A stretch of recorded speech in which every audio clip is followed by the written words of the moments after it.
찬양하라 내 영혼아, 찬양하라 내 영혼아. 내 속에 있는 것들아 다 찬양하라.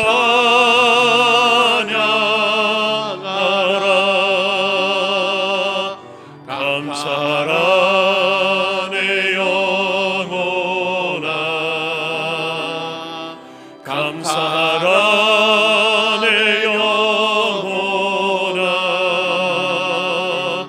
내 속에 있는 것들아 다 감사하라. 기뻐하라 내 영혼아, 기뻐하라 내 영혼아. 내 속에 있는 것들아 다 기뻐하라.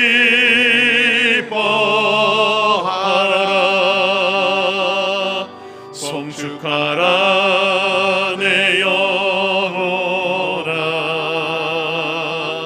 송축하라 내 영혼아. 내 속에 있는 것들아 다 송축하라.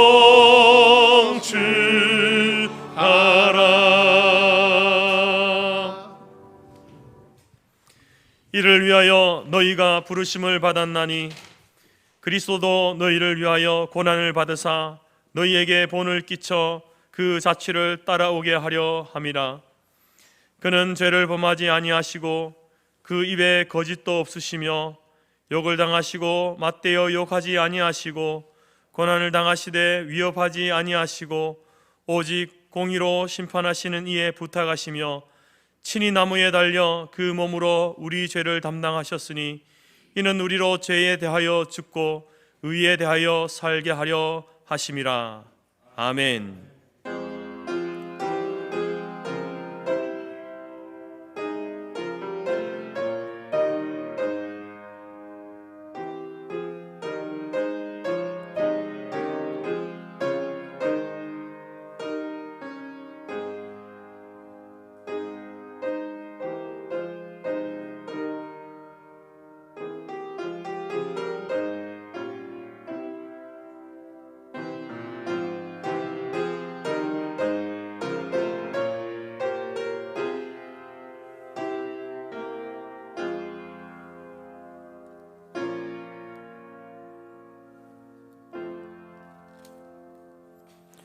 찬송가 27장입니다.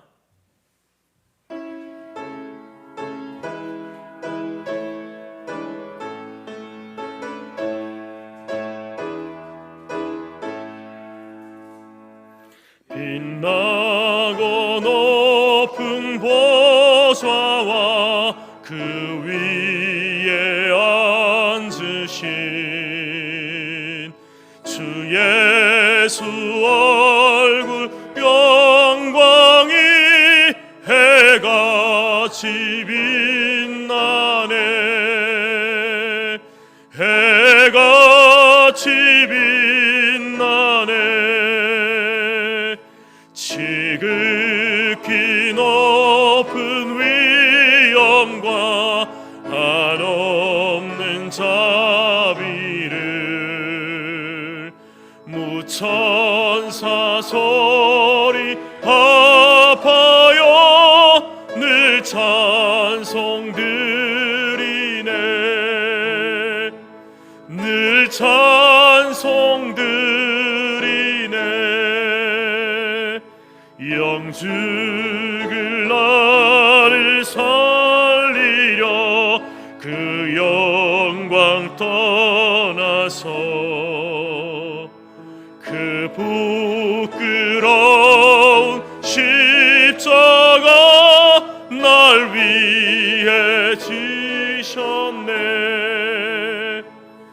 날 위해 지셨네. 나 이제 생명 있음은 주님의 은혜요.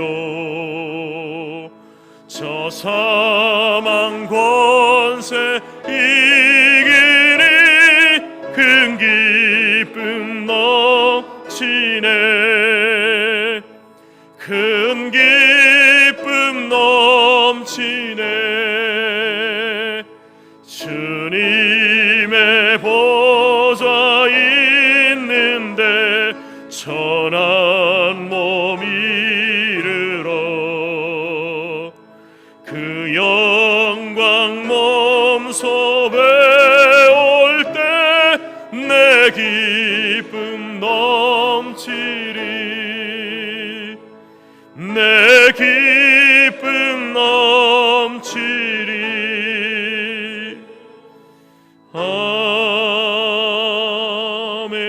아멘. 우리 교동문 찬송가 뒤편에 56번입니다.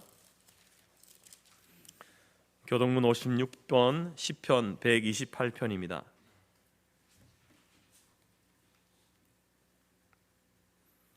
여호와를 경외하며 그의 길을 걷는 자마다 복이 있도다.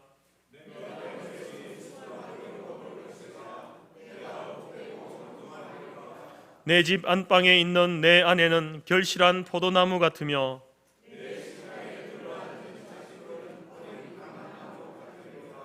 여호와를 경외하는 자는 이같이 복을 얻으리로다.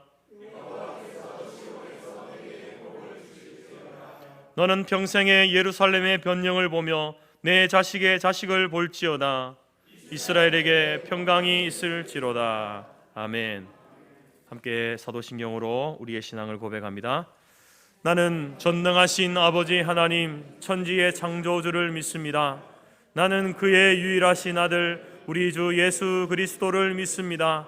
그는 성령으로 잉태되어 동정녀 마리아에게서 나시고 본디오 빌라도에게 고난을 받아 십자가에 못 박혀 죽으시고 장사된 지 사흘 만에 죽은 자 가운데서 다시 살아나셨으며 하늘에 오르시어 전능하신 아버지 하나님 우편에 앉아 계시다가 거기로부터 살아있는 자와 죽은 자를 심판하러 오십니다. 나는 성령을 믿으며 거룩한 공교회와 성도의 교제와 죄를 용서받는 것과 몸의 부활과 영생을 믿습니다. 아멘. 자리에 앉으시겠습니다. 305장입니다.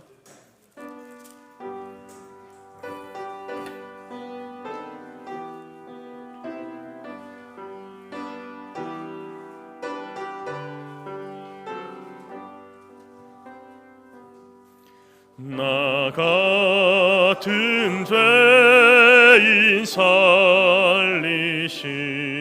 주님 은혜 놀라워 잃었던 생명 찾았고 광명을 얻었네. 큰 죄악에서 건지신 주 은혜 고마워. 나 처음 믿은 그 시간 귀하고 귀하다. 이제껏 내가 산 것도 주님의 은혜라. 또 나를 장차 본향에 인도해 주시리. 거기서 우리 영원히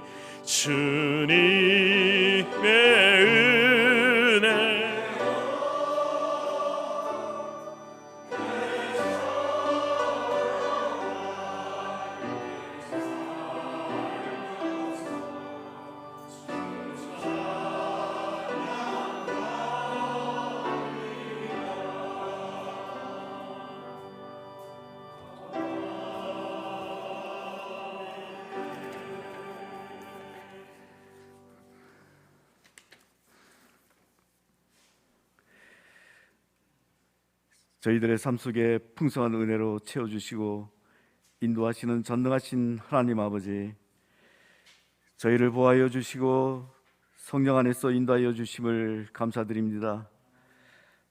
하나님의 은혜 속에 살아온 저희들이 이 시간도 하나님을 간절히 사모하는 심령으로 예배하오니 찬송과 영광을 받아 주시옵소서. 성령님, 한중한 세상 속에서 강팍해진 마음들을 녹이시고 잃어버린 소망과 기쁨, 은혜와 능력을 회복하는 이 시간 되게 하여 주시옵소서. 오늘 이 예배 시간에 생수의 강물이 흘러넘치어 성령님을 체험하는 복된 시간 되게 하여 주옵소서. 예배자를 찾으시는 주님, 구속함을 받은 주의 백성들이 모든 예배에 적극 참여할 수 있는 믿음을 주옵시고 모든 예배마다 임재하시는 주님을 경험하게 하시며 성령님의 교통하심을 강하게 느끼는 예배가 되게 하여 주시옵소서. 주님, 저희를 불쌍히 여기시고 용서해 주시옵소서. 이 세상이 삶에 취하여 살면서 하나님의 자녀답지 못한 생각과 말과 행실을 서슴없이 행했으며 주님의 말씀을 따라 살기보다는 세상 것들에 더 관심을 가지며 그것들을 하나라도 더 채우려고 노력했음을 고백합니다. 이 시간 저희의 어두워진 눈을 밝혀주시사 신령한 것을 보게 하시고 잃어버린 양심을 고쳐주시사 깨끗하고 정결하게 하시며 진실치 못한 마음을 바로잡아 주시사 하나님 앞에서 정직하게 살게 하여 주시옵소서. 저희가 제 유혹 앞에서 타협하지 않으며 말씀의 능력 안에서 승리하게 하여 주시옵소서. 시냇가에 심은 나무가 시절을 따라 과실을 맺으며 그 잎사귀가 마르지 아니함같이 주님을 의지하는 저희들의 삶이 주님께서 채워주시는 은혜로 만족함을 얻는 복된 삶이 되게 인도하옵소서.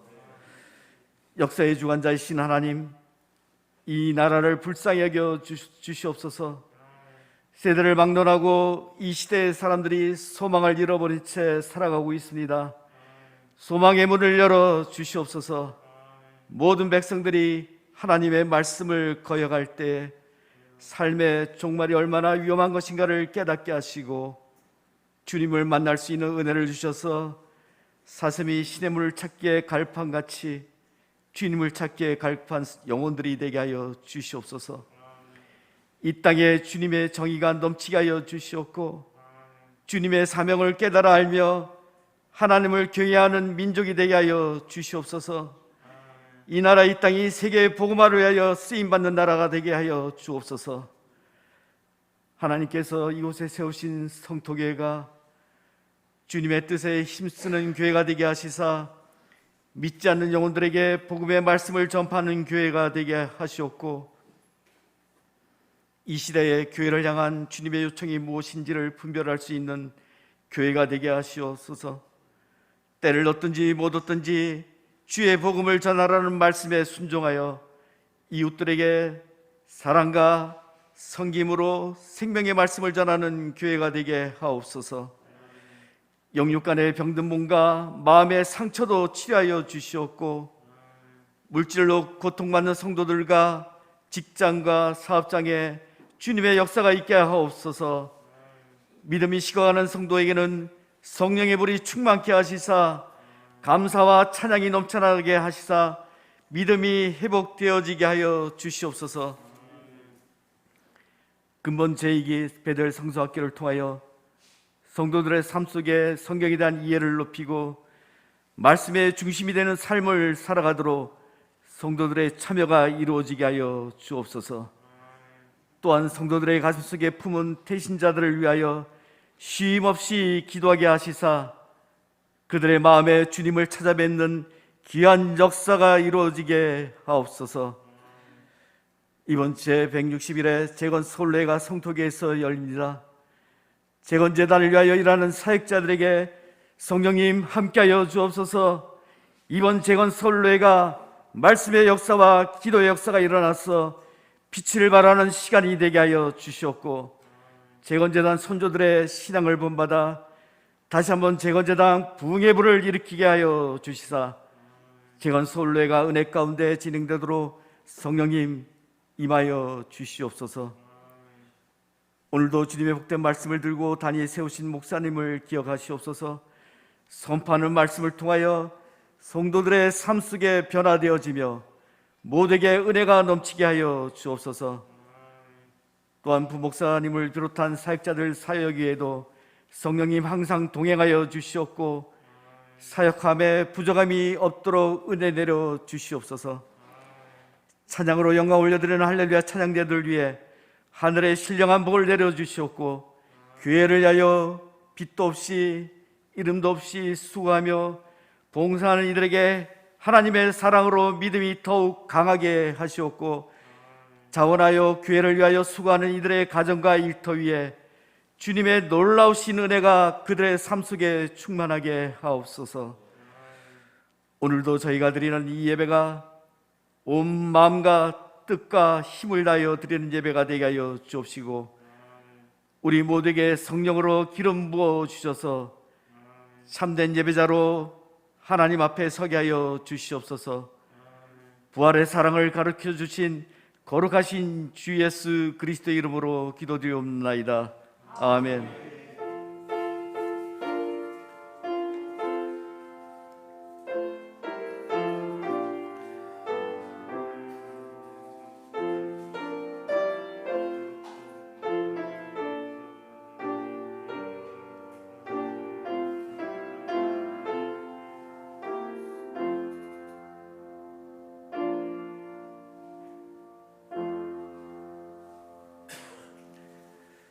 네, 교회 소식입니다.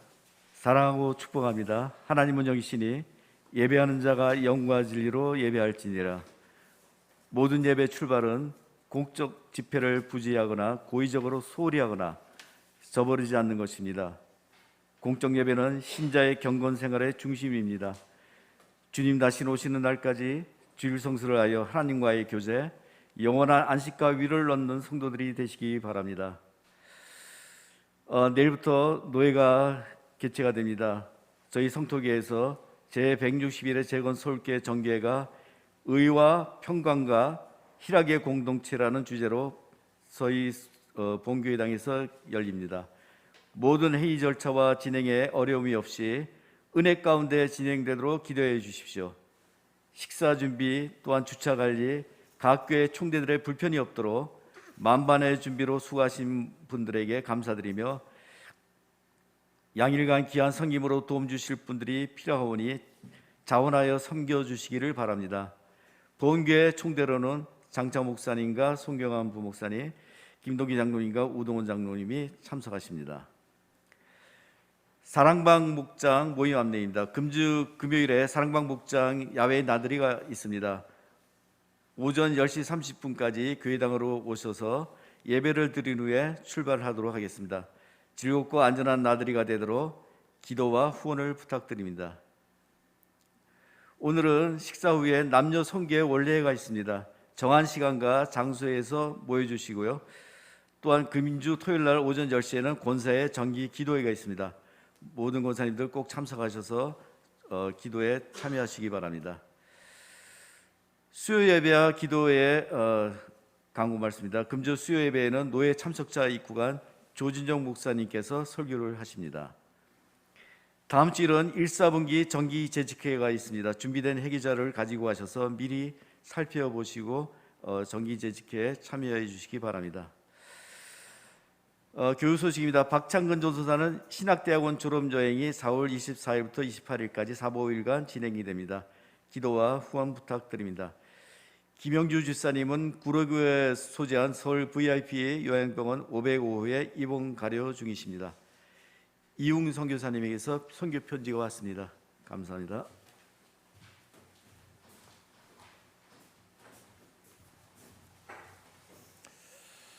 찬송가 317장 찬양하면서 준비한 예물 드립니다.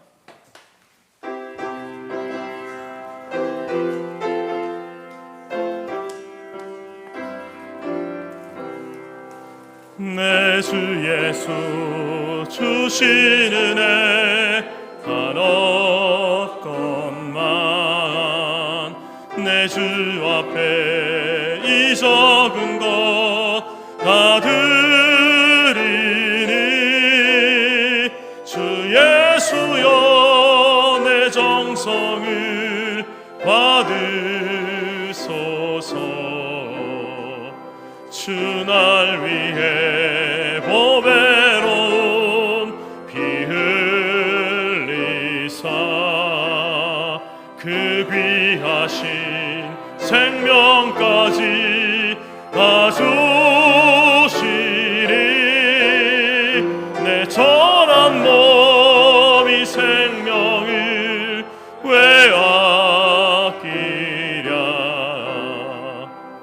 주 예수께 비친 것이 한억 것만 드린 것은 참 적으니 주 예수여 너그럽게 보옵소서. 주 위하여 십자가에 피 흘리신 주 예수의 은혜로서 인치시고 내 모든 것 주의 소유 삼으소서. 주 날 위해 그 귀하신 몸 버리사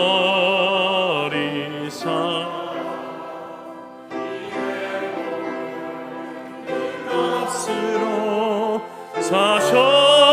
사셨으니 내 생명도 주 예수께 바칩니다.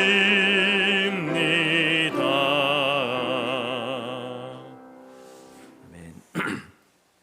우리 광고했지만 우리 박창근 전도사가 4월 24일부터 28일까지 이제 신학대학원 졸업 앞두고 여행을 가게 됩니다. 그래서 여러분 기도해 주시고 또 이제 작은 물질로 또 후원해 주시면 감사하겠습니다. 그리고 저희 교회 우리 영남로의 하늘바라기 교회에서 이제 오랫동안 목회하시다가 은퇴하신 김재열 목사님 그리고 최경희 사모님 방문하셨습니다. 우선 한번 일어나 주시죠. 우리 환영의 박수로 환영하겠습니다. 반갑습니다. 네. 우리 사모님은 우리 최사모의 언니가 되고 우리 목사님은 저의 손이 동서가 됩니다. 네. 기도하겠습니다. 하나님 감사합니다. 오늘 우리에게도 복된 날 주셔서 또 이 날을 기억하고 하나님 앞으로 주님의 전전으로 나오게 하시니 감사합니다. 하나님 우리가 하루하루 순간순간을 살아가면서도 하나님의 은혜를 잊지 않고 그 은혜 가운데 살아가는 저희들이 될 수 있도록 인도하여 주옵소서. 그 은혜와 그 사랑을 기억하고 또 이 시간에 주의 전전에 나오면서 빈손으로 나오지 아니하고 귀한 예물을 올려드렸습니다. 각 하나님 11조의 예물과 또 감사 예물, 주일 헌금, 각종 선한 사역을 위해서 드린 헌금 예물들을 하나님이 기뻐 받으시며 또 목적에 따라서 귀하게 쓰임받게 하시되 특별히 하나님 영혼 구원을 위한 그 생명 구원에 쓰임받는 물질들이 다 될 수 있도록 도우시고 그 일을 통하여서도 하나님의 영광을 드러내는 귀한 물질들이 될 수 있도록 인도하여 주옵소서. 우리 손에 쥐어진 것들도 우리가 죄를 범하는 일에 사용하지 않게 하시고 하나님의 나라와 복음을 위해서 또 하나님의 선한 사역을 위해서 우리의 주신 물질들도 우리의 시간도 건강도 우리의 생명도 잘 사용하는 지혜롭게 사용하는 청지기들이 다 될 수 있도록 인도하여 주옵소서. 하나님 우리의 삶에 필요한 것들을 만나와 메추라기로 먹이시는 하나님 또 반석에 물이 나게 하셔서 우리의 갈증을 해결하시는 하나님 우리 인생 가운데 필요한 모든 것들도 하나님 먹이시고 입히시고 또 하나님이 동행하심으로 하나님이 우리에게 베푸심을 공급하심을 경험하게 하시고 또 하나님의 그 놀라운 은혜와 사랑 앞에 날마다 감사함으로 살아가는 저희들이 다 될 수 있도록 인도하여 주옵소서. 육신의 연약함 가운데 함께하지 못한 지체들을 기억하여 주시고 저들의 있는 그곳에서 하나님을 예배하고 찬송하며 기도하며 나아갈 때에 들으시고 받으시며 영광을 취하여 주시옵소서. 오늘 이 시간에도 주의 종을 통하여서 말씀을 선포하게 하실 때에 하나님의 뜻만이, 하나님의 그 말씀만이 선포되게 하시고 우리를 향하신 그 하나님의 말씀이 또 우리의 삶을 변화시키며 또 그 말씀 가운데 순종함으로 살아가노라고 결단하는 귀한 은혜의 시간이 될 수 있도록 인도하여 주옵소서. 감사드리며 예수님의 이름으로 기도드립니다. 아멘.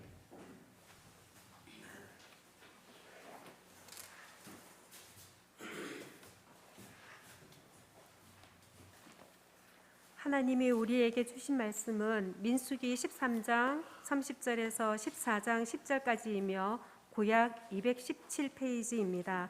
앞 화면에도 있습니다. 갈렙이 모세 앞에서 백성을 조용하게 하고 이르되 우리가 곧 올라가서 그 땅을 취하자 능히 이기리라 하나 그와 함께 올라갔던 사람들은 이르되 우리는 능히 올라가서 그 백성을 치지 못하리라.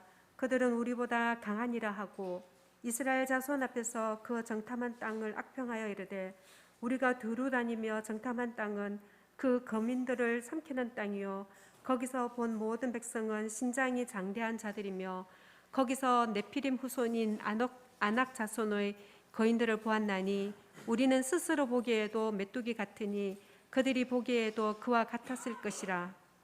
온 회중이 소리 높여 부르짖으며 백성이 밤새도록 통곡하였더라. 이스라엘 자손이 다 모세와 아론을 원망하며 온 회중이 그들에게 이르되 우리가 애굽 땅에서 죽었거나 이 광야에서 죽었으면 좋았을 것을 어찌하여 여호와가 우리를 그 땅으로 인도하여 칼에 쓰러지게 하려 하는가. 우리 처자가 사로잡히리니 애굽으로 돌아가는 것이 낫지 아니하랴. 이에 서로 말하되 우리가 한 지휘관을 세우고 애굽으로 돌아가자 하매 모세와 아론이 이스라엘 자손의 온 회중 앞에서 엎드린지라. 그 땅을 정탐한 자 중 눈의 아들 여호수아와 여분네의 아들 갈렙이 자기들의 옷을 찢고 이스라엘 자손의 온 회중에게 말하여 이르되 우리가 두루 다니며 정탐한 땅은 심히 아름다운 땅이라. 여호와께서 우리를 기뻐하시면 우리를 그 땅으로 인도하여 들이시고 그 땅을 우리에게 주시리라. 이는 과연 젖과 꿀이 흐르는 땅이니라. 다만 여호와를 거역하지는 말라. 또 그 땅 백성을 두려워하지 말라. 그들은 우리의 먹이라. 그들의 보호자는 그들에게서 떠났고 여호와는 우리와 함께 하시느니라. 그들을 두려워하지 말라 하나 온 회중이 그들을 돌로 치려 하는데 그때에 여호와의 영광이 해막에서 이스라엘 모든 자손에게 나타나시니라. 아멘.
감사합니다. 사람에게는 누구나 열등감, 컴플렉스라는 것이 있습니다. 여러분도 컴플렉스 하나 좀 가지고 계시죠? 장 목사의 컴플렉스는 뭘까요? 혹시 아십니까? 농담 같지만 다른 건 그래도 괜찮은데 발가락이 조금 못생긴 거, 이게 조금 저 컴플렉스입니다. 이런저런 컴플렉스 사람들이 가지고 있는데, 이 컴플렉스라는 것은 건강한 사람이든지 병든 사람이든지 관계없이 가질 수 있는 어떤 것입니다. 그래서 그것이 이제 우리의 감정이나 우리의 생각이나 행동에 영향을 미치게 되는지, 왜 그런 감정이 생기는지, 왜 그런 행동을 하는지, 또 왜 그렇게 생각하고 행동하는지 정확하게 규명하기가 힘든 것입니다. 그래서 이제 한 개인에게 이런 것이 있기도 하고, 또 이것이 집단적으로 나타나기도 합니다. 그래서 컴플렉스라는 말과 함께 또 신드롬이라는 이런 말로 병행해서 사용하기도 하는데요. 신체적으로 혹은 심리적으로 사회적 원인에 의해서 누구에게나 컴플렉스라는 것이 있을 수 있습니다. 그 컴플렉스의 종류가 아주 다양하게 있는데, 제가 한번 살펴보니까 재미있는 것들이 몇 가지 있어서 소개하고자 합니다. 성경에 나오는 인물 중에 이제 요나 아시죠? 요나 컴플렉스가 있습니다. 이것은 이제 어린아이들에게 많이 나타나는데, 이제 현실에 적응하지 못하고 다시 엄마 뱃속으로 들어가고자 하는 그런 어떤 생각, 그런 현상이 이제 요나 컴플렉스라고 이렇게 이야기합니다. 또 이제 가인 아시죠? 가인 컴플렉스라고 있는데, 이제 형제 자매에게 시기 질투를 느껴서 파괴하려는 그러한 현상, 이것이 이제 가인 컴플렉스다 이렇게 이야기합니다. 그리고 이제 그리스 신화의 오이디푸스라는 존재 아시죠? 오이디푸스 컴플렉스가 있는데, 이제 아들이 어머니를 사랑하고 또 그 어머니의 남편 되는 아버지를 질투하는 현상. 아들이 엄마는 사랑하지만 아버지는 좀 이렇게 적으로 간주해서 이렇게 질투하는 그런 현상이고요. 반대로 이제 반대의 현상도 있습니다. 엘렉트라 컴플렉스라고, 딸이 아버지를 사랑하고 그런데 엄마를 질투하는 그런 현상이 있다라는 거죠. 또 나폴레옹 컴플렉스도 있습니다. 주로 키 작은 사람에게 나타나는데, 그 키가 작다는 열등감 때문에 다른 사람을 지나치게 지배하려는 그러한 공격적으로 나타나는 그러한 행동들이 보이는 현상입니다. 그리고 또 신데렐라 컴플렉스, 또 시스터 컴플렉스, 브라더 컴플렉스. 이 시스터 컴플렉스와 브라더 컴플렉스는 이 자매에 대한 강한 애착 혹은 형제에 대한 강한 애착, 그것이 또 자기 자매를 사랑하고 형제를 우애 있게 지내는 그 이상을 넘어서는 그러한 행동들을 보이는 것을 이야기합니다. 오늘 본문에 나타나는 이 메뚜기 컴플렉스, 이것은 이제 가나안 입성을 앞둔 이스라엘 백성들에게 나타나는 현상입니다. 견고한 성읍과 또 그곳에 사는 사람들을 그들이 보면서 가졌던 컴플렉스가 메뚜기 컴플렉스입니다. 그 견고한 성읍을 보면서 또 그곳에 장대한 족속이었던 아낙 자손들을 보면서 저와 우리들을 비교했을 때 우리는 메뚜기에 불과하다, 자기 자신을 스스로 메뚜기와 같다라고 생각했던 10명의 정탐꾼에서 먼저 발견되어집니다. 그리고 이것이 이제 그 10명의 정탐꾼의 보고를 들었던 이스라엘 백성들에게도 나타나게 되는데, 특별히 20세 이상의 장정들에게 이 메뚜기 컴플렉스가 전염되어집니다. 그래서 이제 이 가나안 입성을 앞두고 코앞에 앞두고도 그들은 외치기를 우리가 할 수 없습니다. 저는 너무 강합니다. 이렇게 지레 겁을 먹고 꽁무니를 내리고 있는 것이죠. 만약에 이 메뚜기 컴플렉스가 10명의 정탐꾼에게서 이제 그들의 어떤 개인적인 성향으로 끝나버렸다면 뭐가 문제겠습니까? 근데 이것이 집단적으로 나타나게 되는 것이죠. 그래서 이제 이것이 이스라엘 백성 전체에게 영향을 미치면서 하나님을 향한 불순종과 공격성, 이 하나님이 세우신 리더들에 대한 공격성으로 나타난다라는 것입니다. 10절 말씀해 보게 되면 온 회중이 그들을 이 여호수아와 갈렙을 돌로 치려 했다라고 이렇게 말하지 않습니까? 이스라엘 백성들이 돌을 들고 여호수아와 갈렙을 돌로 쳐 죽이려는 그 광기를 보이고 있는 것이죠. 어디에서부터 시작되었습니까? 메뚜기 컴플렉스에서. 저들에 비하면 우리는 메뚜기에 불과합니다 라고 하는 그 컴플렉스에서 바로 이런 광기를 드러낸다라는 것입니다. 이로 인하여서 여러분, 하나님께서 그들에게 내린 그러한 징계가 무엇입니까? 그들은 이때로부터 이제 38년간을 광야를 전전긍긍하면서 이제 다니게 되죠. 그렇지만 그럼에도 불구하고 그들은 가나안 1세대들은 가나안 성으로 가나안으로 입성하지 못하는 그러한 광야에서 다 엎드려 죽게 되는 그러한 하나님의 징계를 받게 되는 것을 보게 됩니다. 여러분, 메뚜기 컴플렉스는 그냥 단순히 개인적인 어떤 하나의 열등감 컴플렉스로 끝나는 것이 아니라 집단적인 광기와 아울러서 하나님에 대한 불순종과 또 리더들에 대한 공격성으로 인하여서 하나님의 진노, 징계를 받게 되는 그러한 결과로 나아가는 것을 보게 되어집니다. 여러분, 안타까운 것은 이러한 컴플렉스가 우리들에게도 있다는 것이죠. 그것이 외모로 인한 것이든지 학력으로 인한 것이든지 가정 환경이나 혹은 경제 사정으로 인한 것이든지 다양한 컴플렉스들이 우리 가운데 있는데, 이러한 컴플렉스가 우리의 신앙생활을 방해한다면, 아니 방해하는 것을 넘어서서 심각한 영향을 주고 있다고 한다면 그것은 이미 컴플렉스를 넘어선 것이죠. 그것은 치유받아야 할 영적 질병입니다. 지금 이스라엘 백성들이 자신들을 스스로가 우리는 안악자손과 비교했을 때에 메뚜기 같은 존재다, 그런 열등감을 가지고 있지 않습니까? 이 컴플렉스가 마치 전염병처럼 이스라엘 백성 전체에게 번지는 영적 질병으로 확산되고 있는 모습을 보게 되는 것입니다. 여러분, 오늘 우리가 가지고 있는 이 메뚜기 컴플렉스, 어떻게 하면 우리가 극복할 수 있을까요? 어떻게 하면 우리의 컴플렉스가 하나님을 향한 불신앙으로 발전하고 또 하나님의 징계로 결과로 나타나는 그러한 컴플렉스가 되지 않을까? 여러분, 오늘 말씀을 통해서 세 가지로 함께 나누기를 원합니다. 어떻게 하면 우리 안에 있는 이 메뚜기 컴플렉스를 극복할 수 있나, 이겨낼 수 있나? 첫 번째는 하나님의 약속에 대한 확신을 가져야 한다는 겁니다. 여러분, 오늘 여호수아와 갈렙에게 이 두 사람에게는 있는데 10명의 정탐꾼에게는 없는 것이 있습니다. 그것이 무엇입니까? 두 사람에게는 있는데 10명의 정탐꾼에게는 없는 것, 그것은 무엇이냐? 바로 하나님의 약속에 대한 확신이 그렇습니다. 두 사람에게는 있지만 10사람에게는 없습니다. 오늘 갈렙이 정탐을 하고 나서 보고하는 내용을 보십시오.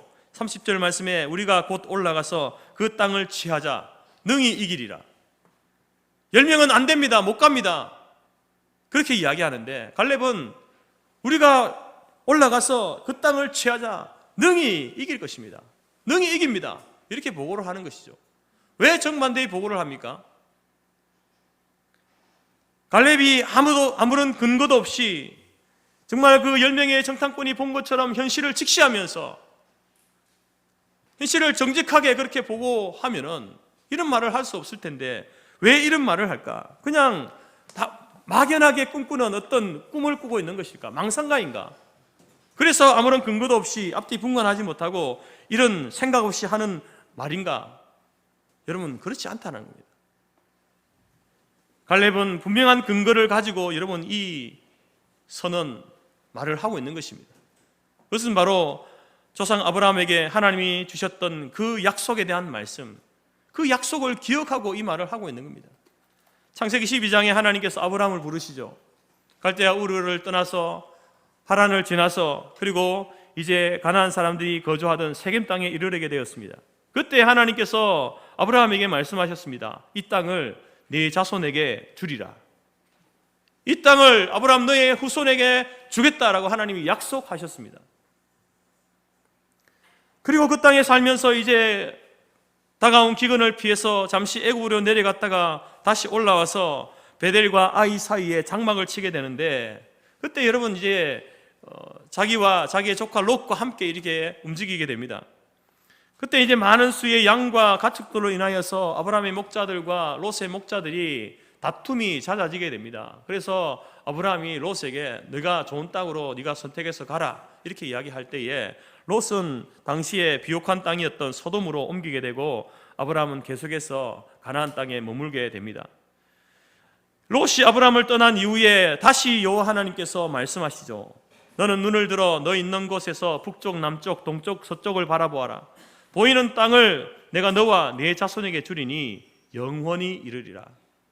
하나님께서 아브라함에게 다시 말씀하시죠. 동서남북 바라보아라.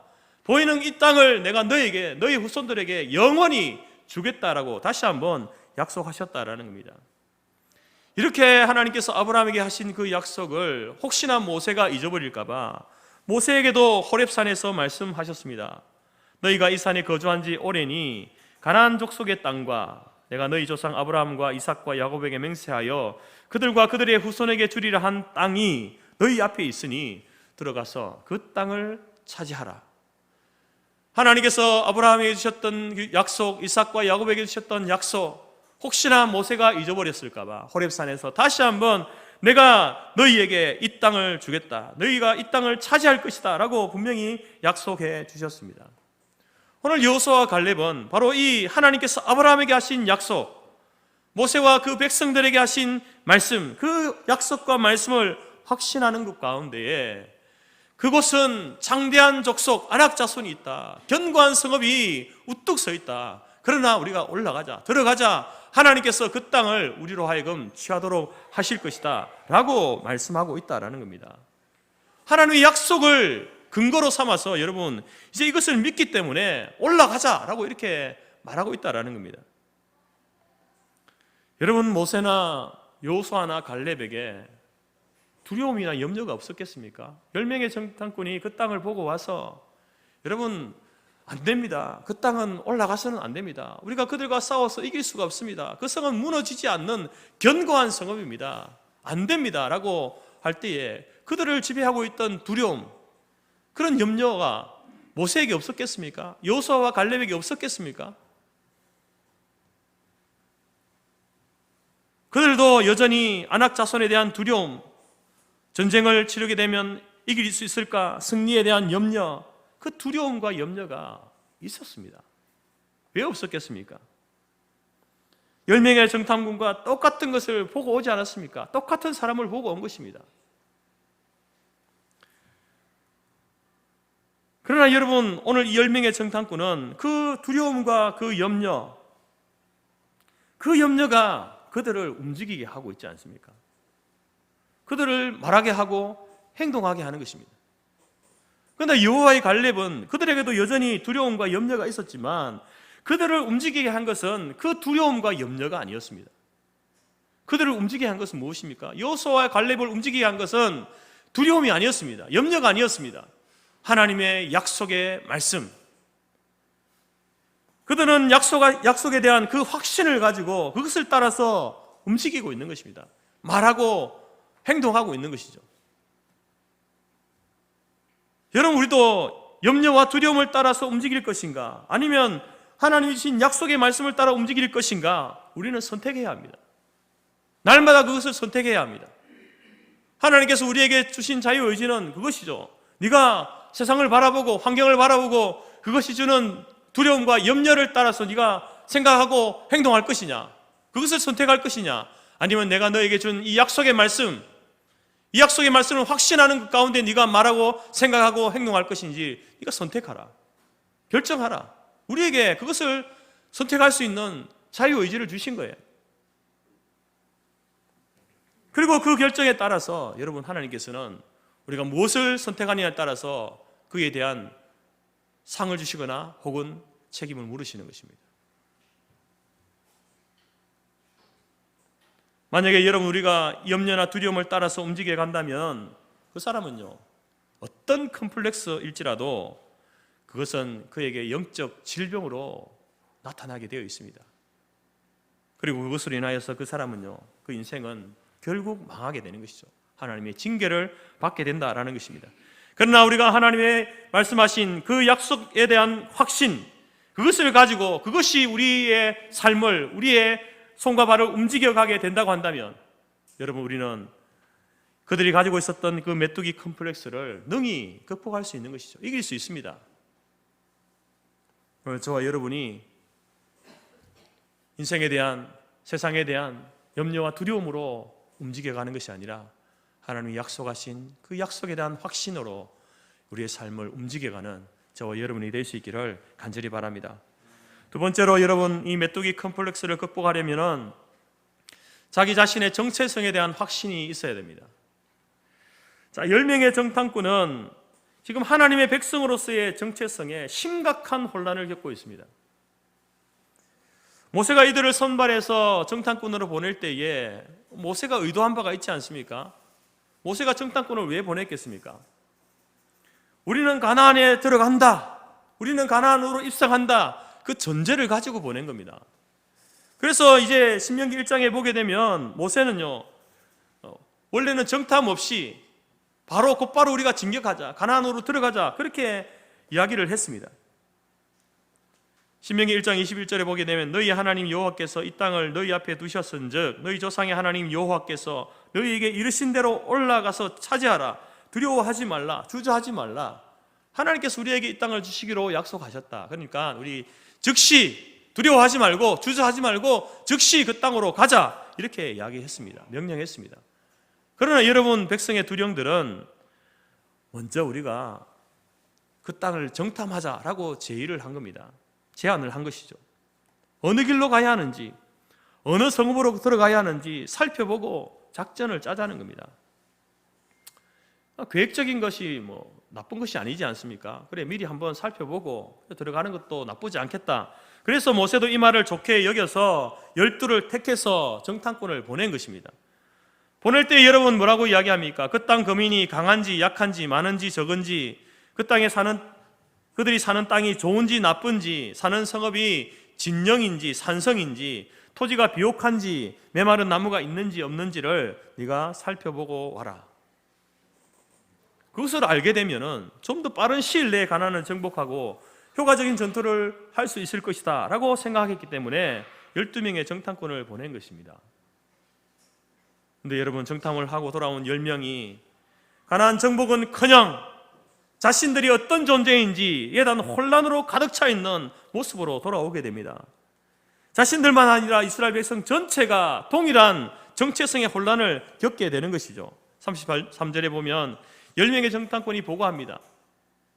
우리는 스스로 보기에도 그 아낙 자손과 우리 자신을 나를 비교해 봤을 때 스스로 보기에도 우리는 메뚜기와 같습니다. 아마 그들도 우리를 보면서 메뚜기 같은 존재로 여길 겁니다. 여러분, 자기 자신에 대해서 우리는 메뚜기와 같은 존재입니다. 키도 작고 힘도 없고 전쟁을 치룰 제대로 된 무기도 없고 가나안 사람들의 성읍 견고하고 커서 전쟁할 엄두도 안 난다. 우리는 메뚜기입니다. 이렇게 보고를 하는 겁니다. 자기의 정체성에 대해서 그렇게 선언을 하는 것이죠. 왜 이스라엘 백성들이, 하나님의 자녀들, 하나님의 백성들이 이런 정체성의 혼란을 겪고 있습니까? 그들은 환경에 침몰되었기 때문에 그렇습니다. 눈에 보이는 아낙 자손, 견고한 성읍, 곳곳에 포진해 있는 가나안 족속들, 어느 한 곳을 봐도 빈 곳이 보이지 않는 겁니다. 그래서 그들은 싸워보지도 않고 이미 전쟁의 결과를 속단하죠. 우리가 능히 올라가서 그 백성을 치지 못하리라. 여러분, 10명의 정탐꾼, 그리고 그 보고를 들은 20대 이상의 이스라엘의 장정들, 그들은 스스로가 우리는 메뚜기와 같은 존재이구나, 우리는 메뚜기다라고 이렇게 스스로를 이야기합니다.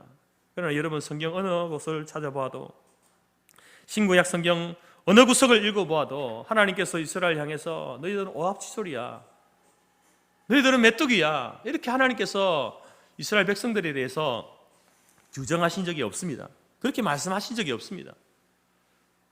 그럼에도 불구하고 그들은 우리는 메뚜기입니다, 우리는 메뚜기와 같은 존재입니다, 아무것도 할 수 없습니다, 그렇게 스스로를 규정짓고 있는 것이죠.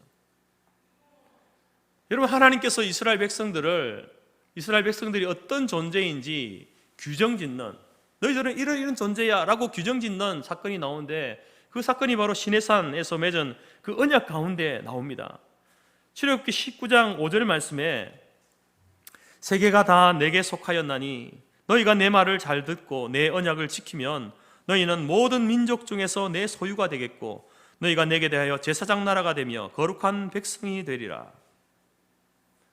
여러분, 하나님께서는 이스라엘 백성들을 이렇게 그들의 정체에 대해서 규정 짓습니다. 너희들은 내 소유야. 내 소유고 내게 대하여 제사장 나라이고 너희들은 거룩한 백성이야. 나의 소유된 백성이야. 하나님의 나의 자녀야. 이렇게 하나님께서 우리의 정체성에 대해서 말씀해 주시는 겁니다.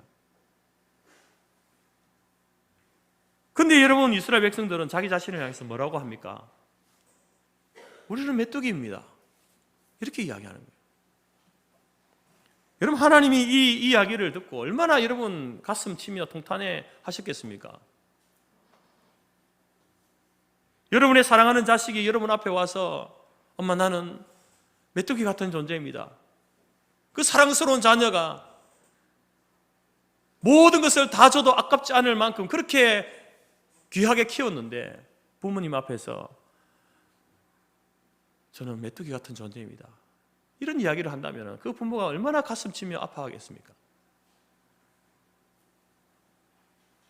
그런 하나님의 마음을 예레미야가 그 애가를 통해서 이렇게 노래를 하죠. 예레미야 애가 4장 2절에서 순금에 비할 만큼 보배로운 시온의 아들들이 어찌 그리 토기장이가 만든 질 항아리 같이 여김이 되었는고. 하나님께서는 이스라엘 백성들을 순금에 비할 만큼 보배로운 존재다, 보배로운 나의 자녀다라고 이렇게 말씀하시는데, 그들은, 이스라엘 백성들은 토기장이가 만든 질 항아리 같다. 우리는 질 항아리 같은 존재입니다. 나는 메뚜기 같은 존재입니다. 그렇게 이야기한다는 겁니다.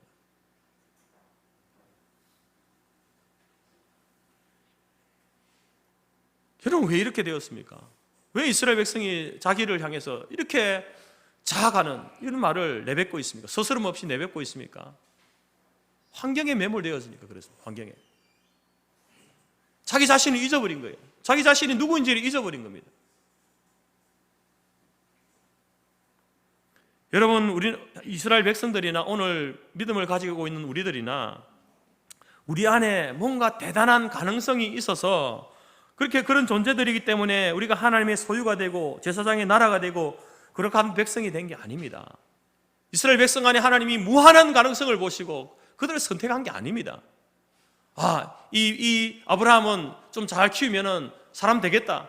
이스라엘 민족은 잘 훈련시키면은 뭔가 이루겠다. 그렇게 해서 여러분 그들을 선택한 게 아닙니다. 그래서 그들을 하나님의 소유로 삼고 제사장의 나라로 거룩한 백성으로 삼아 주신 것이 아닙니다.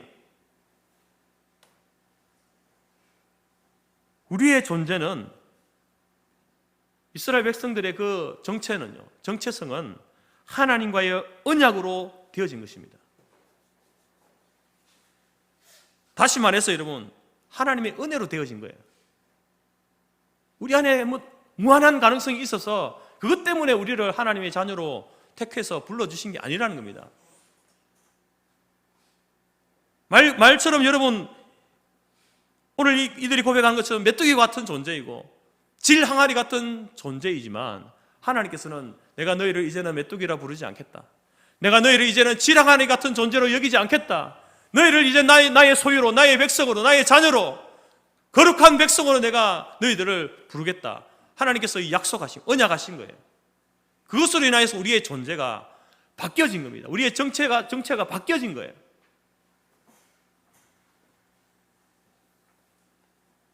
그런데 여러분, 이 현실의 벽 앞에 아무것도 할 수 없는 이스라엘은요, 자기 자신을 스스로 메뚜기 같은 존재라고 확정하고 있는 겁니다. 하나님이 바꿔주셨는데 다시 자기는 메뚜기라고, 질 항아리 같은 보잘것없는 존재라고 그렇게 여긴다라는 것입니다. 여러분 기억하십시오. 나의 나됨은요, 구원받은 우리가, 나의 나됨은 하나님의 언약에 근거한 것입니다. 하나님이 우리를 귀한 존재로, 보배로운 존재로 우리를 인정해 주시고 불러주셨기 때문에 우리가 귀한 존재인 겁니다.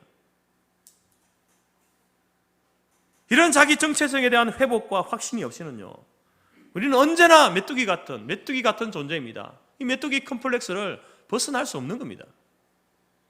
여러분들이 나는 나의 존재 가치를 내가 높여야지, 그래가지고 여러분들 세상 속에서 어떤 스펙을 쌓고 많은 일을 이루고 직장에서 높은 자리에 올라가고 부를 축적하고 지식을 여러분 안에 가득 채운다고 해서 여러분의 존재가 이 메뚜기 컴플렉스를 벗어날 수 있느냐? 그렇지 않습니다.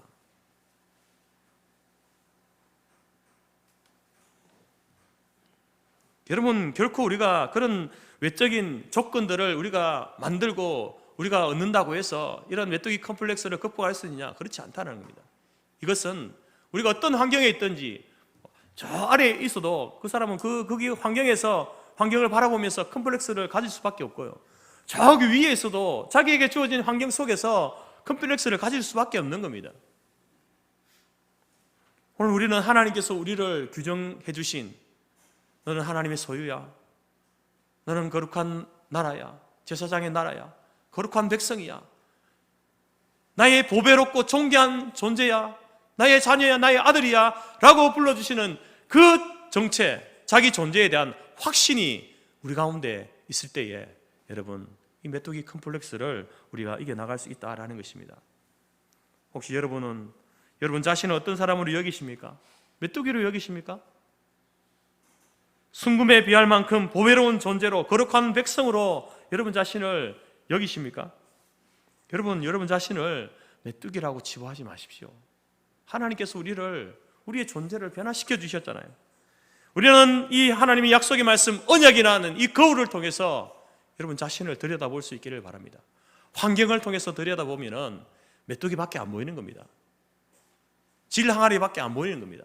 그러나 하나님의 언약의 말씀, 그 말씀을 통해서 우리 자신을 들여다보게 되면 여러분, 오늘 하나님의 거룩한 백성이고 하나님의 소유된 백성이고 보배롭고 존귀한 존재로, 하나님의 자녀로 다시 한번 우리 자신을 들여다보게 되어지고 우리 정체성에 대한 확신을 갖게 됨으로 인하여서, 환경으로 인하여서 우리가 메뚜기 컴플렉스를 빠지지 않고 극복하게 될 줄로 믿습니다. 세 번째로 여러분, 이 메뚜기 컴플렉스를 극복할 수 있는 비결은 임마누엘에 대한 확신이 우리 가운데 있어야 합니다. 하나님이 나와 함께 계신다, 하나님이 우리와 함께 계십니다 라고 하는 그 확신이 우리 가운데 있어야 된다는 것이죠. 여러분, 10명의 정탐꾼이 부정적인 보고를 한 다음에 군중들이 그것을 듣고 극도의 두려움과 불안을 느끼는 공황 상태가 일어나게 됩니다.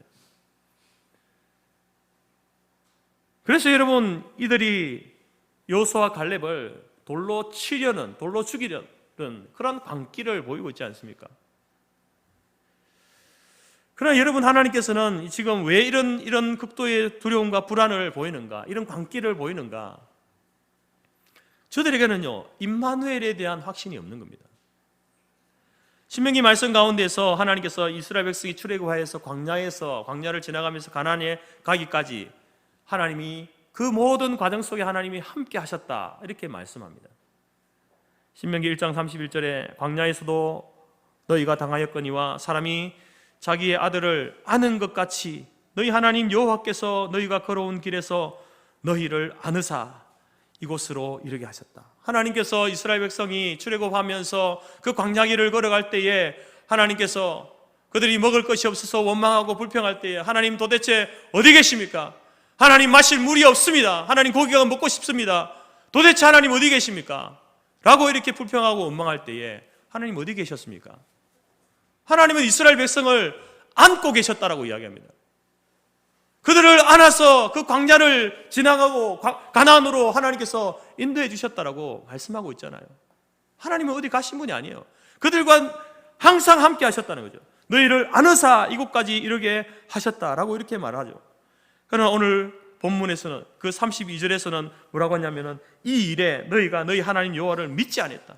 하나님께서 우리를 광야에서 우리를 안아서 인도했는데 너희들은 먹을 것이 없다고, 마실 물이 없다고 원망하고 불평하고 하나님을 믿지 않았다. 하나님이 너희와 함께 계심을 너희들이 믿지 않았다 라고 이렇게 이야기하는 겁니다. 여러분, 오늘 이 10명의 정탐꾼과 그 보고를 들은 이스라엘 백성들도 지금 그들이 하나님이 우리와 함께 계신다, 지금도 함께 계시고 과거에도 그랬고 지금도 그랬고 앞으로도 함께 하실 것이다, 이 확신이 없는 겁니다. 그래서 여러분 그들은 두려움과 불안 가운데에 광기 어린 행동들을 보이고 있는 것이죠. 그래서 그들은 소리 높여서 부르짖으며 밤새도록 통곡을 합니다. 여러분, 소망이 있는 통곡은 괜찮죠. 애통하는 자는 복이 있다잖아요. 우리 안에 소망을 발견하지 못해서 애통하는 것, 그래서 하나님에게서 소망을 찾고자 하는 그 애통은 복이 있는 겁니다. 그러나 이스라엘 백성은 이 통곡은요, 그 애통하는 자가 얻는 복을 누리지 못하는 것이죠. 절망적인 통곡을 하고 있는 겁니다. 그래서 그들은 그냥 우리가 가나안에서 노예로 잡혀서 살아가는 것보다 차라리 그냥 애굽에서 광야에서 죽는 것이 더 낫다라고 이렇게 하나님의 가슴을 찢는 소리를 하고 있는 것이죠. 이에 대해서 여호수아와 갈렙은 자기 옷을 찢습니다. 여호와를 거역하지 말라, 또 그 땅 백성을 두려워하지 말라. 그들은 우리의 먹이라. 그들의 보호자는 그들에서 떠났고 여호와는 하나님 우리와 함께 하시느니라. 그들을 두려워하지 말아라. 옷을 찢으면서, 여러분 가슴을 찢으면서 외치고 있는 것입니다. 하지만 임마누엘이라는 확신이 없는 그들은 여호수아와 갈렙의 말을 귓등으로도 듣지 않습니다. 오히려 그들의 화를 돋구어서 그들을 여호수아와 갈렙을 돌로 치려 죽이려고 하는 그런 광기 어린 행동을 보이고 있다라는 것입니다. 여러분, 우리도 이런 질문을 할 때가 많습니다. 모든 사람은 이런 질문을 합니다. 하나님, 내가 고난 중에 있을 때에, 내가 어려울 때에 하나님 도대체 어디 계셨습니까? 이런 질문을 합니다. 철학자들도 이런 질문을 하죠. 하나님 도대체 이 악한 세상 가운데 저렇게 어려움 당하고 고난 당하는 사람들이 저렇게 힘들어하고 죽어가고 있는데 도대체 하나님이 존재하고 계시냐? 계시다면 어디 계시냐? 이런 질문들을 던지죠. 예를 들어서 튀르키예와 시리아의 지진으로 무고한 사람들이 죽어나갈 때에 하나님 어디 계셨습니까? 무엇하고 계셨습니까? 혹자들은 그것은 믿지 않는 자들에 대한, 우상 숭배자들에 대한 하나님의 진노다, 이렇게 쉽게 말할 수 있겠죠. 그러면 여러분, 그들 중에 있는 성도들은 무엇 때문에 죽었습니까? 우리는 여기에 대해서 속신하게 말할 수 없습니다. 왜 이러한 일들이 일어났는지, 무엇 때문에 됐는지 여러분 정답이 없는 거예요. 그건 하나님만 아시는 거죠. 우리가 알 수 없는 겁니다. 그러나 분명한 것은 무엇입니까? 그 원인은 우리는 알 수 없지만, 이유를 알 수 없지만 분명한 것은 하나님이 우리와 함께 계신다는 겁니다. 지구의 그 자전 축을 붙들고 계신 그분이, 우리 인생을 붙들고 계신 그분이 하나님이시다. 욥이 고난 당할 때에도 하나님은 욥의 고난을 알고 계셨습니다. 보고 계셨습니다. 세례 요한이 순교 당할 때에도, 베드로가 십자가에 달려 죽을 때에도, 스데반이 돌에 맞아 죽을 그때에도 분명한 것은 하나님이 그와 함께 계셨다는 겁니다. 적어도 이 하나님이 함께 계심을, 이 사실을 믿고 나아갔던 사람은요, 그 고난의 상황 앞에서 결코 자기 자신을 메뚜기로 치부하지 않았습니다. 하나님을 배반하지 않았죠. 오히려 그 고난의 시간을 통해서 하나님이 나와 함께 계시다라는 확신과 아울러서 자신의 믿음을 증명했던 그런 삶을 살았던 사람들 아니겠습니까? 하나님은 어제나 오늘이나 내일이나 영원토록 우리와 함께 계시는 분이십니다. 범죄한 자들에게 징계함으로 하나님이 함께 계심을 나타내시죠. 신실한 자들에게는 상급을 주심으로 함께 계심을 나타내십니다. 창조 이후로 여러분, 이 땅을 하나님은 그 손에서 놓아두신 적이 없습니다. 놓으신 적이 없습니다. 하나님께서 이 땅을 꽉 붙들고 계시는 것이죠. 떠나보신 적도 없습니다. 이전에 그랬던 것처럼 앞으로도 그럴 겁니다. 여러분, 하나님이 우리와 함께 계신다, 이 확신으로 여러분 우리의 삶을 살아갈 수 있기를 바랍니다. 이 확신을 가지고 살아갈 때에 우리 안에 있는 그 메뚜기 컴플렉스를 우리가 이길 수 있다라는 것입니다. 그러나 의외로 많은 사람들에게 이런 메뚜기 컴플렉스를 발견하게 되죠. 공부 못하는 것 때문에 가난한 집안 때문에, 외모에 관련된 그러한 것들 때문에 컴플렉스에 시달리는 사람이 많습니다. 여러분, 이런 메뚜기 컴플렉스를 가지고 있는 사람들의 특징이 무엇인지 아십니까? 쉽게 주눅이 들죠. 누가 특별히 무슨 말을 해서 그런 게 아닙니다. 주눅이 드는 거죠. 아무 말 하지 않아도 자기 스스로가 주눅이 드는 거예요. 자기가 가지고 있는 컴플렉스에 대해서 그냥 뭐 이렇게 어떤 반응을 보이려 치면요, 갑자기 버럭 화를 내는 겁니다. 그러면서 아직 시작도 해보지도 않고 마치 다 끝난 것처럼 고민하고 낙심에 빠져버리는 거죠. 그리고 이런 사람들은요, 이런 컴플렉스를 가진 사람은요, 자꾸 다른 사람과 자기를 비교합니다. 비교하면 어떻습니까? 상처가 되죠. 비교하면서 아파하면서도 또 자꾸 비교합니다. 그리고 우울해하고 자신의 약점 때문에 끙끙 앓습니다. 이것이 메뚜기 컴플렉스를 가진 사람들의 그러한 특징이다라는 것이죠. 오늘 우리가 본문에서 만나게 되는 여호수아와 갈렙, 이들은 누구입니까? 이들은 어떤 사람입니까? 이들도 10명의 정탐꾼과 똑같이 여러분 그 땅에 들어가서 40일 동안 똑같은 것을 보고 똑같은 사람을 보았습니다. 그들 안에도 두려움과 염려가 있지 않았겠습니까? 같은 조건, 같은 경험을 한 사람들인데, 여러분, 여호수아와 갈렙은 나머지 10명의 정탐꾼과 달랐습니다. 이 두 사람에게는 메뚜기 컴플렉스가 보이지 않습니다. 왜 그럴까요? 왜 그렇겠습니까? 무엇이 10명의 정탐꾼과 여호수아와 갈렙 이 차이를 만들어내었습니까? 여호수아 갈렙이 뭐 대단한 용기를 가지고 있는 사람이어서 아닙니다, 여러분. 그는 산의 대장부여서 아닙니다, 여러분. 어떤 좋은 지략을 가지고 있어서 아닙니다. 그들은 여러분 하나님의 약속에 대한 확고한 믿음이 있었기 때문에 그렇습니다. 자기 정체성에 대한 확신이 있었기 때문에 그렇습니다. 하나님이 이 상황 속에서도 우리와 함께 하신다라는 믿음이 있었기 때문에 그들과 달랐던 것입니다. 여러분, 우리가 우리의 어떤 열등감이나 컴플렉스를 극복하고 이길 수 있는 것은요, 우리 안에서 나올 수 없습니다. 여러분이 뭔가를 만들어내고 뭔가를 쌓고 얻고 손에 쥐고 가진다고 해서 그것이 없어지는 것이 아닙니다. 여러분, 하나님의 우리를 향하신 약속의 말씀, 하나님께서 우리의 존재를 어떻게 변화시켜 주셨는지 그 존재에 대한 확신, 그리고 하나님이 어떤 상황, 어떤 순간에도 나와 함께 하신다는 임마누엘의 그 신앙, 그것이 있을 때에 여러분 우리 안에 있는 열등감, 컴플렉스를 우리가 이겨나갈 수 있다라는 사실입니다. 한국의 최고 엘리트라고 하는 서울대학교에 다니는 학생들을 대상으로 인터뷰를 했는데, 그 기사를 보게 되면 그들에게도 컴플렉스가 있다는 거예요. 최고의 학부를 다니고 있는 그들이 어떤 컴플렉스를 가지고 있느냐? 그 학교들 다양한 학과가 있지 않습니까? 그래서 컴플렉스를 가진 사람은 인기 학과에 내가 다니지 못한다는 컴플렉스가 있는 거예요. 서울대학교 다니는데 인기 학과가 아니라고 해서 그것이 컴플렉스인 겁니다.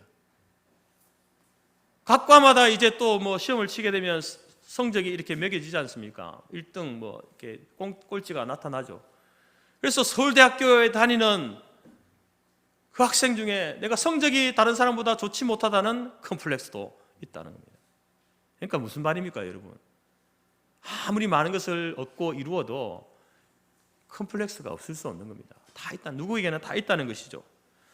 중요한 것은 여러분, 지금 나를 무엇을 통해서 보느냐는 거예요. 나의 존재를 규명 짓는 것이 그 잣대가 무엇이냐는 것입니다. 환경이 여러분을 규명 짓는 잣대입니까? 아니면 하나님의 약속의 말씀이 여러분의 정체성을 이야기하는 규정 짓는 잣대입니까? 우리가 환경을 통해서, 우리의 가진 것을 통해서, 내가 소유한 것을 통해서 나의 존재를 규정 짓고 정한다고 한다면 여러분 우리는 메뚜기일 수밖에 없는 겁니다.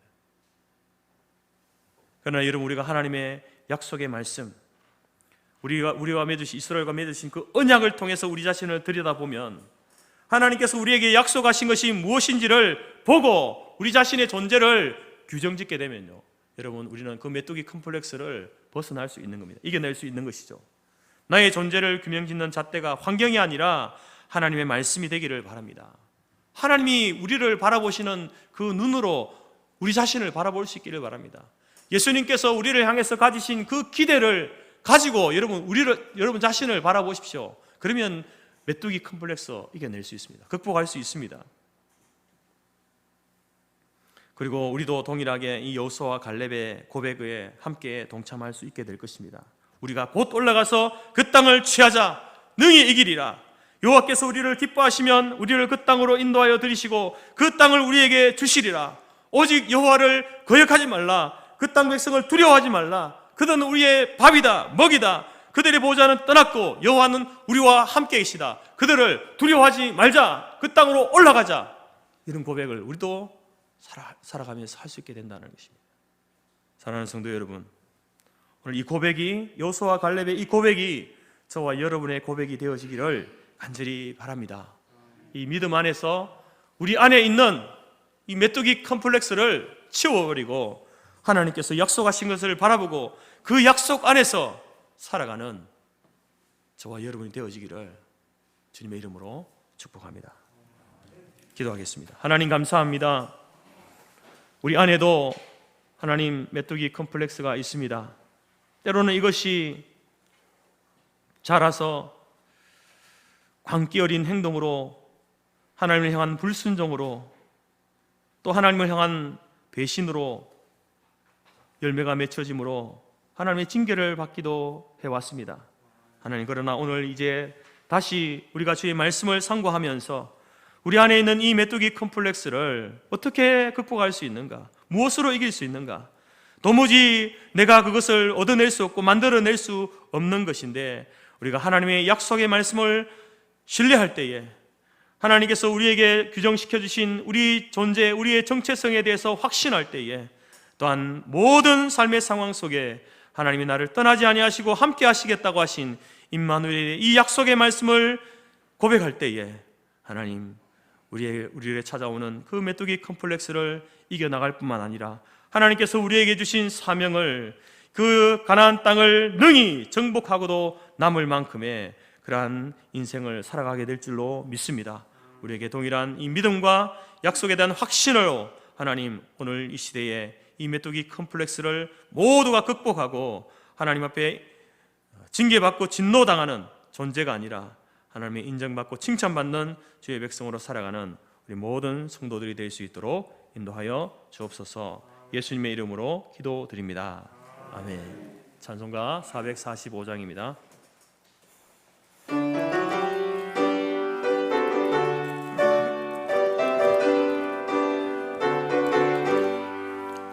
해산을 넘어 험곡에 가도 빛 가운데로 걸어가면 주께서 항상 지키시기로 약속한 말씀 변치 않네.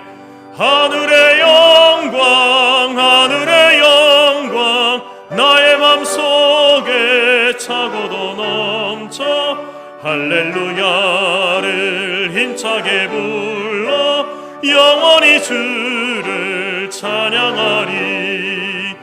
캄캄한 밤에 다닐지라도 주께서 나의 길 되시고 나에게 밝은 빛이 되시니 길 잃어버릴 염려 없네. 하늘의 영광, 하늘의 영광, 나의 맘속에 차고도 넘쳐 할렐루야를 힘차게 불러 영원히 주를 찬양하리.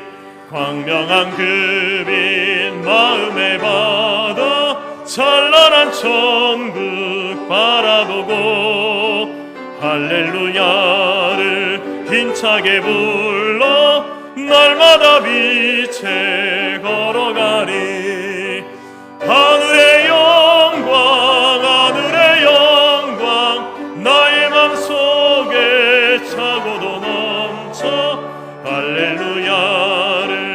힘차게 불러 영원히 주를 찬양하리.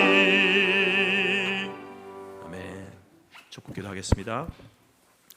지금은 우리 주 예수 그리스도의 은혜와 하나님 아버지의 크신 사랑과 성령의 교제 고통 충만케 하신 은혜가 세상을 바라보고 환경을 바라봄으로 우리 안에 자라나는 이 메뚜기 컴플렉스를 하나님의 약속을 확신하고 우리의 정체성을 신뢰하고 또한 하나님이 우리와 함께 계시다고 하신 그 약속의 말씀을 믿음으로 말미암아 우리 안에 일어나는 모든 열등감과 컴플렉스를 능히 극복하고 이겨나가므로 하나님의 거룩한 백성, 하나님의 소유된 백성, 보배롭고 존귀한 존재로 우리에게 주신 사명을 감당해 나가기로 마음에 소원하고 작정하는 모든 주의 백성들 머리 위에와 그들의 가정과 기업과 자녀와 우리가 속한 성토교회와 재건재단 위에 지금부터 영원토록 함께 있을지어다.